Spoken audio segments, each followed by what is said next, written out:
The Stock of the Day is brought to you by IG, Australia's #1 CFD provider. With over 17,000 markets and extended trading hours, turn US earnings season volatility into opportunity. Get started at IG.com. And our stock of the day is Myer. It has reported a 26% drop in full-year profit to $52.6 million. Total sales, they're down 2.9% to $3.2 billion. The retailer has declared a fully franked dividend of half a cent a share, bringing the full-year dividend to 3.5 cents a share. And Executive Chair Olivia Worth saying the results reflect the challenging macroeconomic environment for Aussie retailers. Not all retailers, though, suffering at this point. So, Adam, your department stores. Yeah. It's a bit of an old world consideration, isn't it? It so is. Where does Myer fit in and what sort of future does it have? Because, well, Olivia Worth hasn't been in that role for too long, but she clearly feels as though she can turn it around. Yeah, and this is, I guess, one of those ones where you see these new management changes coming in and then they're going to basically tell the market, get rid of all the skeletons in the closet. Fingers crossed, then that can then turn around and then start to move again. But yeah, certainly Myer down around about, I think it was down around sort of 12% when I left the desk half an hour ago. And look, I think, overall the consumer has been in a fragile state. There's no doubt about that. We know that the consumer is in fragile.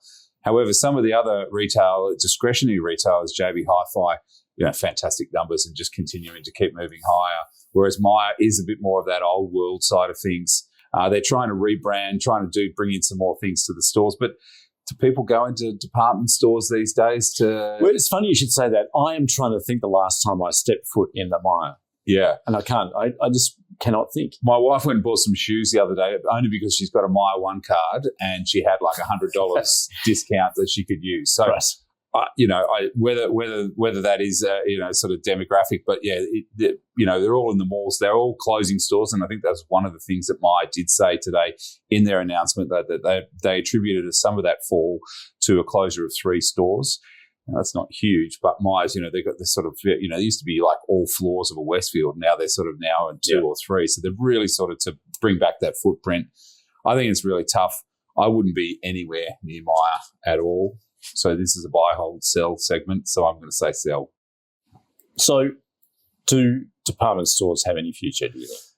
I think they'll be in a new way that they need to revamp themselves, get themselves to a stage where they are competing against the Universals or the Levises or the sort of that bringing that younger crowd to sort of get those things moving. Probably not. I think the format is looking fairly...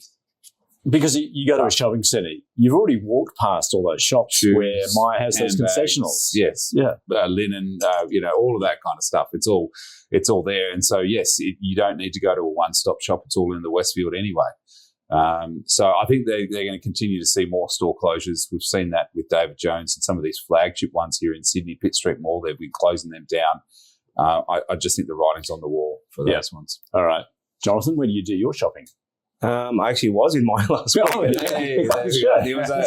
was on sale. But, so when I was there, it was actually quite empty. And then, you go to a counter, no one's there. I remember the lady in front of me that said, I had to go to 3 counters before I got served, So it just shows you that, it's a tough environment. As you said, it's old school, it's old world.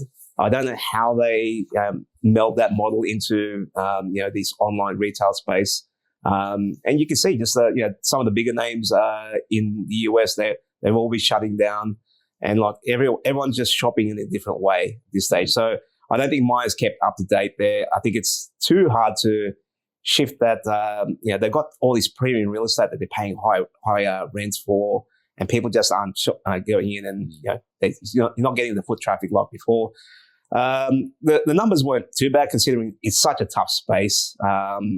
The NPAT drop, that's where the market said, okay, that's where we're going to get you. And I think we'll probably see more downside from here. So for me, Yeah, it's too hard to basket. I'm not as tough as Adam. I'll just go with a hold on that one. That's because you shop there. Yeah, that's right. Remember, Solomon Lew's probably the white knight that's going to really save Myer, and he has made some rumblings, and they have sort of potentially talked about sort of how those brands can start to work together and things like that. But I think that's probably one way that they're going to start to move into the new world is with something like Solomon Lew at the helm or some kind of merger that'll allow that to happen. So that might be a position that they might look at in the next coming couple of months. No, Jonathan also makes that point. They're sitting on some sizable real estate, aren't they? Yeah, particularly like in a lot of the cities. It's had all the great blue chip spots in the past, and still holds it. Yeah. All right, that is the view then on our stock of the day, Myer. The stock of the day was brought to you by IG. Turn volatility into opportunity this US earnings season with extended trading hours on over 110 key US shares. Get started at IG.com.